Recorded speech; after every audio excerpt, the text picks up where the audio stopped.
Hi, welcome to the next session of geography. So, we were dealing with the second chapter in geography, land, soil and water, natural vegetation and wildlife. So, in the last class we have dealt with land and what is land, what is land use, what is common property land and what are the reasons for the destruction of land, how can we conserve land, what are landslides, etc. we have dealt, is it. So, in this topic we will see what is soil, what are the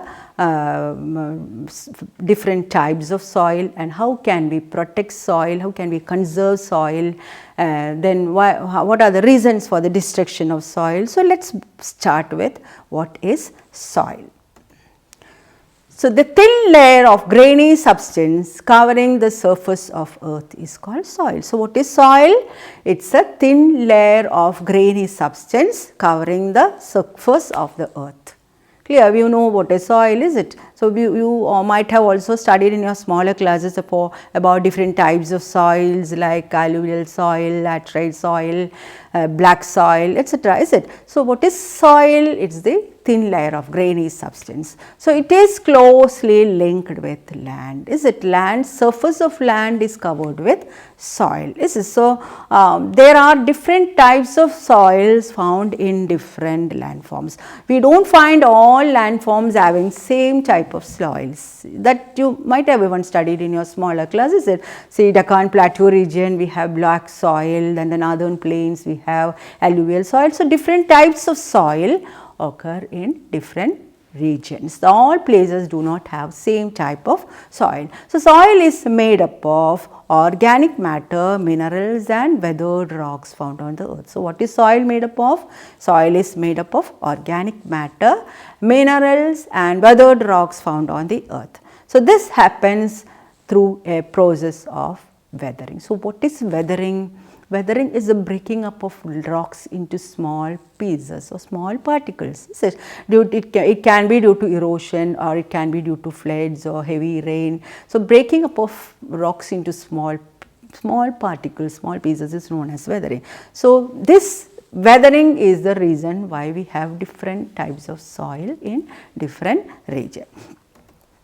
So, see, you are seeing the soil profile. That also you might have learned in your science subjects in smaller classes, different layers of soil.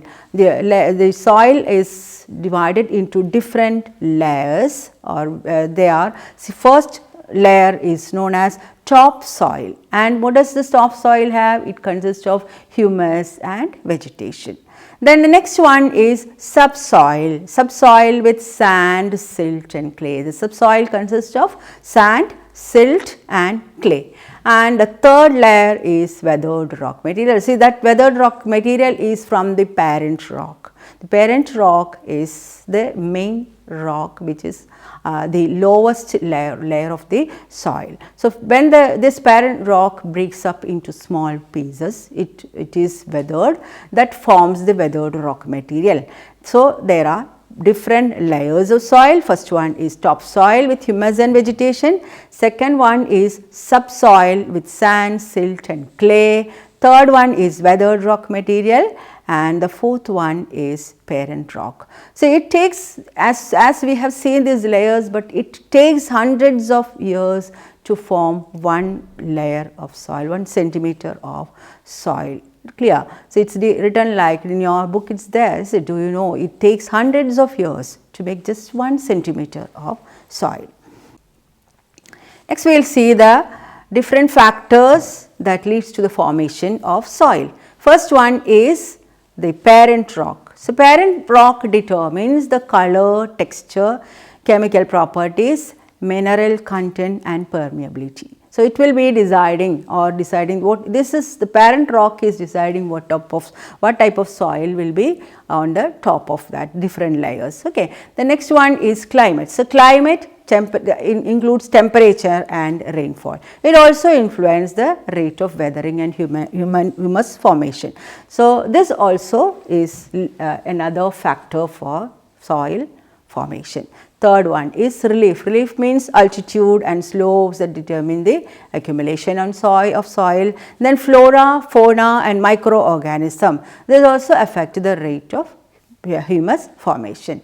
The last one is time. Time also determines the thickness of the soil. So, what are the different factors that determine the formation of soil? Parent rock, climate, relief, flora, fauna and microorganism and time. So, these are some of the factors that determine the formation of soil. Now, we will see what are the factors that leading to soil degradation. We see that our soil is not at all fertile nowadays and the soil is being degraded. See, as we learned in land also, land degradation is what is land degradation? Actually, the top layer of the soil is being destroyed. So, that is also affecting the land as such, is it? So, what are the causes for soil degradation? Same thing what we have learned in land. What are the causes here? Okay, overgrazing, then overuse of fertilizers and pesticides, then rain wash, rain will take away the top layer of the soil, then landslides and floods, deforestation, what we have learned in land. So, the top layer of the land is soil, is it? So, what we have learned in land, that is the same reason why the land is getting degradation of soil. Also here we are mentioning the same points: overgrazing, overuse of chemicals and fertilizers, then again rain wash, landslides and floods and deforestation. These are the factors leading to soil degradation. So, now we will see how can we conserve soil. What are the different methods to conserve soil? You know, we have to conserve soil because when the fertility of the soil is lost, we are not able to cultivate any crops at all. It's the use of land will get reduced, is it? So, here what we have to do to conserve the soil, there are various methods to conserve soil. First method is mulching. What is mulching? The bare ground between plant is covered with a layer of organic matter. What we do is, we will cover the bare ground with an organic matter like straw or dry leaves or anything like that. We make a bed of that organic matters, like straw or leaf or dry leaf, and will protect the land from overheat. So, this will help in retaining the moisture in the land. Understood? Soil. So, it's the first method is mulching. The second one is contour barriers. So, stone, grass, soil are used to build barriers along the contours or the borders. So, trenches are made in front of barriers to collect water. So, there will be trenches which will be made to collect the water, and there will be barriers which is made on the borders, so that the land will not be, or the soil, top soil will not be taken away. So, second method is contour barrier. The third method is rock dam. See, we have seen when we go to sea shores and all, is it? Rocks are being piled up.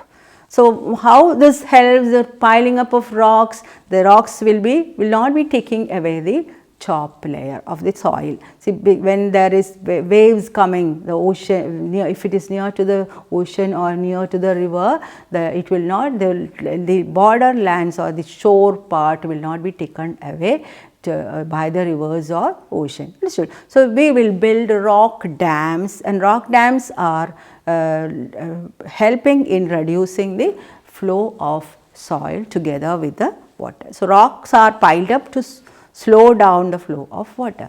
This prevents gullies and further soil loss. This prevents the soil loss. So, that is a third method to conserve soil. First one, mulching, contour barriers, rock dam. Now, let us see what is the fourth method. Fourth method is terrace farming. That we see in hilly region, is it? You might have seen terrace farming and tea cultivations and all when you go to hill stations like Ooty and all. So, that is known as terrace farming. Broad, flat steps, terraces are made on the steep slopes. See, mountain region, we have seen that they will be making steps like landforms, and on these steps they will be cultivating certain crops. So, this is known as terrace farming. Broad, flat steps or terraces are made on the steep slopes, so that instead of slopes, terraces will be made, flat lands will be cut and made, and they will cultivate so that the water will not be flowing as such from top to bottom. So, so that flat surfaces are available to grow crops. They reduce surface runoff and soil erosion. This helps in the surface runoff and soil erosion. The next one is intercropping. So, different crops are grown in different time. You know, different crops need different manures for growing, is nutrients from the, they take up different nutrients from the soil. So, when we are cultivating the same type of crop every year, the nutrients needed for that crop will be reduced year after year. So, what we do is we will do intercropping, that is different crops are grown in different times to protect the soil from rainwash. Okay. Then next one is contour plowing. Plowing the land, you know what is plowing, is it? Plowing the land parallel to the contours of a hill slope, or parallel to the contours of a hill slope means the borders of the hill slope. If we are plowing that accordingly, parallelly, then it will reduce the draining of water directly to form a natural, it makes a natural barrier for water to flow down the slope, and that is contour plowing. And the last one is shelter belts. What is shelter belts? We plant a row of trees together in a row. So, when these plants trees are being planted in a row, it will be checking the, it will help the soil to be, it will preserve the soil from moving away when there is wind movement, especially in desert region and all. When the plants trees are grown in a row, it will reduce the soil, top soil being taken away by the wind.